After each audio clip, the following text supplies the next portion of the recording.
الحمد لله رب العالمين والصلاة والسلام على سيد الأنبياء والمرسلين أما بعد فأعوذ بالله من الشيطان الرجيم بسم الله الرحمن الرحيم قد خلت من قبلكم سنن فسيروا في الأرض فانظروا كيف كان عاقبة المكذبين هذا بيان للناس وهدى وموعظة للمتقين ولا تهنوا ولا تحزنوا وأنتم الأعلون إن كنتم مؤمنين صدق الله العظيم. احباب دی وقار، آج ہمیں سورہ آل عمران کی آیت نمبر 137، 38 اور 139 پڑھنے کی سعادت حاصل ہو رہی ہے. ان آیات میں خالق ارض و سماوات نے تنبیہ فرمائی ہے ان لوگوں کو کہ جو اللہ تعالیٰ کے انبیاء کرام کا انکار کرتے ہیں، اللہ کے انبیاء کو جھٹلاتے ہیں. انہیں تنبیہ فرمائی کہ تم جو پہلے اللہ تعالیٰ کا ایسے لوگوں کے بارے میں طریقہ کار رکھا کہ جنہوں نے بھی اللہ کے انبیاء کو جھٹلایا، اللہ کے دین کو جھٹلایا، اللہ نے کس طرح سے انہیں نیست و نابود کر دیا. تو کہا کہ تم ان پہلے والوں کے طریقے پہ ذرا غور و فکر کر لو تاکہ تمہیں اللہ کے پیغمبروں کو جھٹلانے والوں کا جو انجام ہے وہ ظاہر ہو جائے. پھر آگے مومنوں کو تنبیہ فرمائی، مسلمانوں کو ارشاد فرمایا کہ تمہیں پریشان ہونے کی یا غمگین ہونے کی ضرورت نہیں ہے. اگر تمہارے دل کے اندر کامل ایمان ہوگا، تمہارے دل کے اندر تقوی، توکل اور اخلاص ہوگا تو فرمایا تم ہی ہر جگہ پہ سربلند رہو. بارگاہ پہ ارشاد فرمایا قد خلت من قبلکم سنن، بے شک تم سے پہلے قانون قدرت کے جو طریقہ کار رہے وہ تم سے پہلے واقعات ایسے گزر چکے ہیں. فسیروا فی الارض، تنبیہ فرمائی کہ تم زمین میں پھرو، زمین کی سیر کرو. فانظروا، اور دیکھو زمین کے اندر کیف کان عاقبۃ المکذبین، کہ پیغمبروں کو جھٹلانے والوں کا کیسا برا انجام. یعنی لوگوں کو تنبیہ کی جا رہی ہے ایک تو اس بات پر کہ پہلے وہ لوگ جنہوں نے اللہ کو اور اس کے دین کو اور اللہ کے پیغمبروں کو جھٹلایا ان کے واقعات تمہارے سامنے ہیں کہ ان کے ساتھ کس طرح سے معاملات ہوئے. پھر ساتھ تنبیہ فرمائی کہ تم زمین کے اوپر پھرو اور تم ایسے نظائر دیکھو کہ پہلی قوموں پر جو عذاب آئے ان کے ابھی کچھ نہ کچھ آثار باقی ہیں. تم جا کے انہیں دیکھو تاکہ تمہیں عبرت حاصل ہو کہ جو اللہ کے پیغمبروں کو جھٹلاتے ہیں ان کے ساتھ کیا معاملہ ہوا. تو احباب دی وقار، قرآن کریم میں متعدد مقامات پہ پہلی قوموں کا تذکرہ موجود ہے. نبی علیہ الصلوۃ والسلام نے اپنی احادیث کے ذریعے سابقہ قوموں کے بارے میں مطلع فرمایا کہ کسی کو پانی کے اندر ڈبو کر ہلاک کر دیا گیا، کسی کے اوپر آندھی کے ذریعے انہیں نیست و نابود کر دیا گیا، اور کسی کے اوپر پتھر پھینک پھینک کر انہیں ہلاک کر دیا گیا، اور کسی کی شکلوں کو بندروں کی طرح مسل کر کے انہیں دنیا کے اندر ذلیل و رسوا کر دیا گیا. تو بارگاہ احباب دی وقار، جو بندہ بھی اللہ کے پیغمبروں کی مخالفت کرتا ہے، اللہ کے دین کی مخالفت کرتا ہے، پھر رب تعالیٰ اسے دنیا میں بھی ذلت و رسوائی کے اندر مبتلا فرما دیتا ہے، اور آخرت میں تو ایسے لوگوں کے لیے دائمی عذاب رب تعالیٰ نے تیار کر رکھا ہے. پھر آگے ارشاد فرمایا ھذا بیان للناس وہدی وموعظۃ للمتقین. ھذا بیان للناس، یہ لوگوں کے لیے واضح بیان ہے، لوگوں کو واضح پیغام ہے، بیان ہے کہ پہلی قوموں کا کیسے حال ہوا،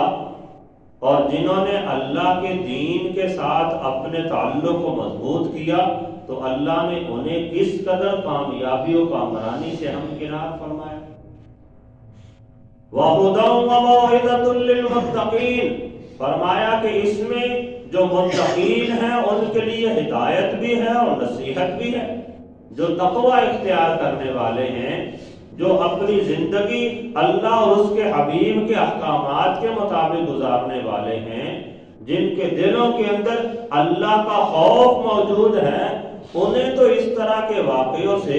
بڑی نصیحت حاصل ہوتی ہے، وہ تو اس طرح کے واقعات سے عبرت حاصل کرتے ہیں۔ ہمارے فقہاء نے اس بات کو بیان کیا کہ بندے کو دوسروں کے واقعات سے عبرت پکڑنی چاہیے، خود دوسروں کے لیے عبرت نہیں بننا چاہیے، کیونکہ دوسروں کے لیے عبرت بن جانا یہ بری چیز ہے، لیکن دوسروں کے واقعات سے سبق حاصل کرنا، دوسروں کے واقعات سے عبرت حاصل کر کے اپنی اصلاح کر لینا، یہ مومنین کا طریقہ کار رہا،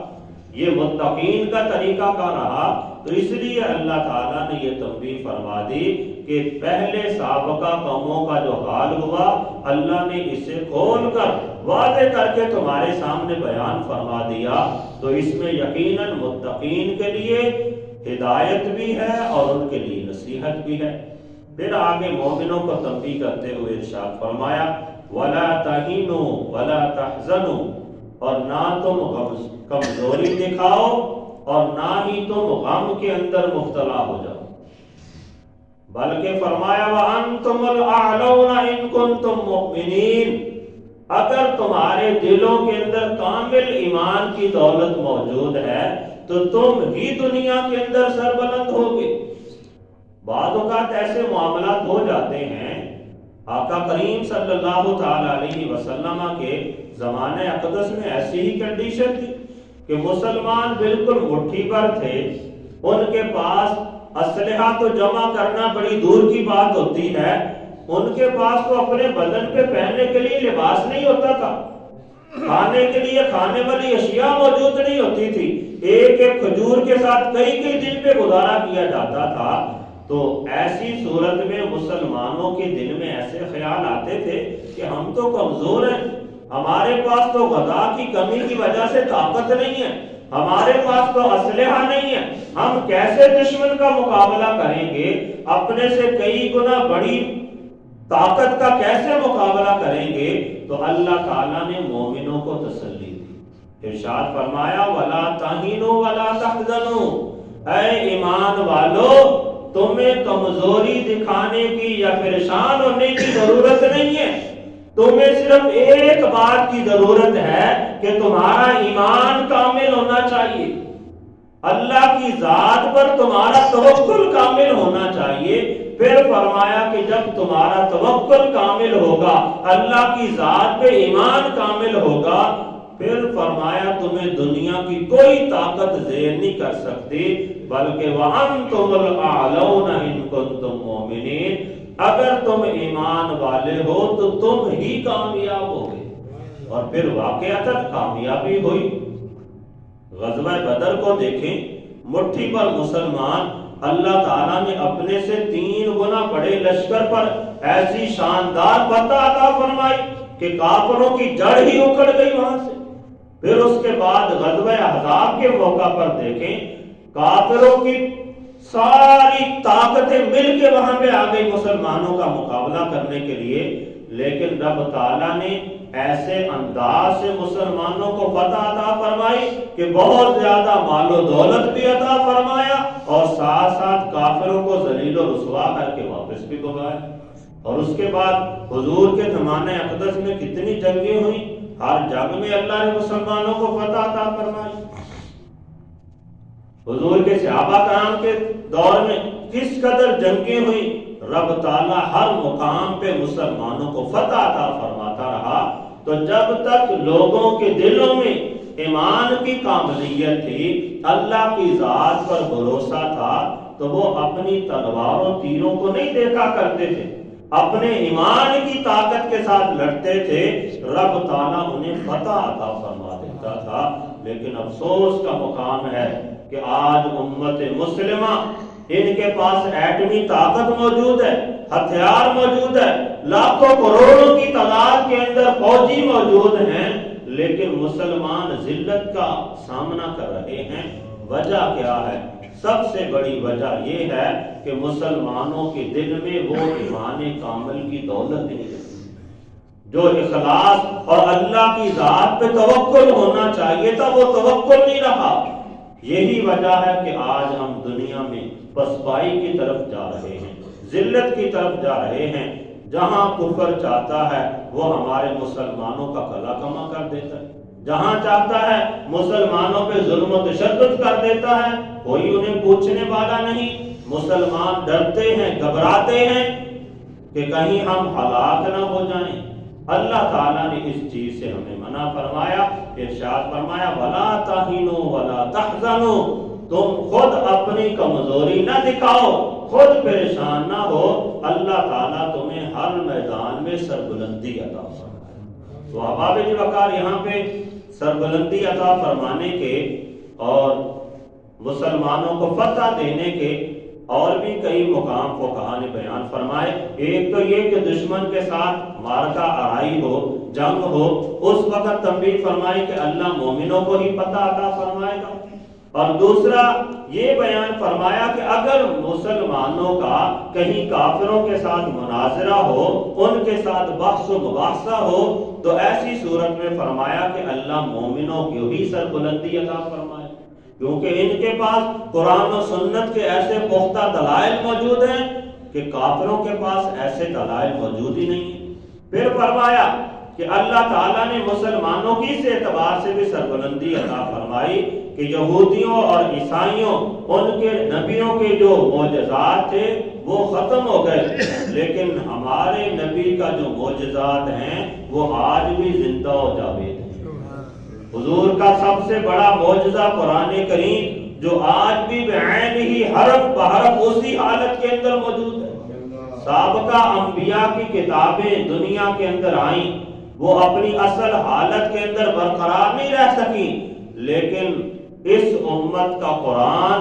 آج بھی اسی طرح زبر زیر پیش کے ساتھ موجود ہے جیسے 14 صدیاں پہلے حضور کے زمانے اقدس میں تھا۔